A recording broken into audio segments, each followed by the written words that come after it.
বরিশাল সদর উপজেলা প্রাণী সম্পদ দপ্তরের ব্যবসায় উন্নয়ন বিষয়ক প্রশিক্ষণে ব্যাপক অনিয়মের অভিযোগ উঠেছে। ভুয়া তথ্য ব্যবহার করে প্রশিক্ষণের অর্থ আত্মসাৎ করা হয়েছে বলেও অভিযোগ উঠেছে। উপকারভোগীদের তালিকায় থাকা নাম, ঠিকানা ও মোবাইল নম্বরের সঙ্গে মিলছে না বাস্তবতা। 2023-24 অর্থ বছরে বরিশাল সদর উপজেলা প্রাণী সম্পদ অধিদপ্তরে পশু উৎপাদনকারী দলের প্রশিক্ষণের একাধিক তালিকা অনুসন্ধানে আসে অনিয়মের তথ্য। তালিকায় থাকা অনেক মোবাইল নম্বর বন্ধ, আর কিছু নম্বরে যোগাযোগ করা হলে ফোন রিসিভ করছেন না বিভিন্ন ব্যক্তি। কেউই তালিকায় থাকা ঠিকানার বাসিন্দা নন, এমনকি কোনো প্রশিক্ষণে অংশ নেওয়া বা অর্থ পাওয়ার কথাও অস্বীকার করেছেন।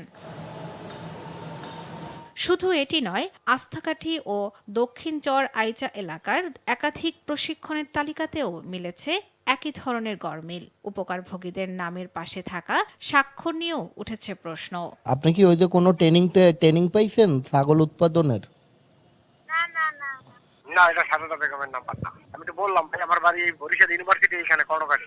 বর্তমান উপজেলা প্রাণী সম্পদ কর্মকর্তা জুই দত্ত জানান, প্রকল্পের অডিট ও ক্লোজিং এর সময় তিনিও উপকারভোগীদের তথ্যের অসঙ্গতি এবং অনেকের অস্তিত্ব না পাওয়ার বিষয়টি দেখতে পান।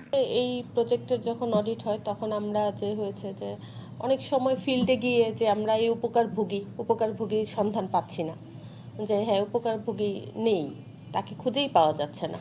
এটা একটা আমরা খুব বড় সমস্যার ফেস করতেছি, যে কাজ করেছে সে বলতে পারবে তার সময় সে কিভাবে ওই জিনিসটা করেছে। অভিযোগ রয়েছে, পুরো প্রকল্পের দায়িত্বে ছিলেন তৎকালীন উপজেলা প্রাণী সম্পদ কর্মকর্তা ডাক্তার প্রদীপ কুমার বিশ্বাস। এই বিষয়ে তার বক্তব্য জানতে একাধিকবার চেষ্টা করা হলেও তিনি সাড়া দেননি।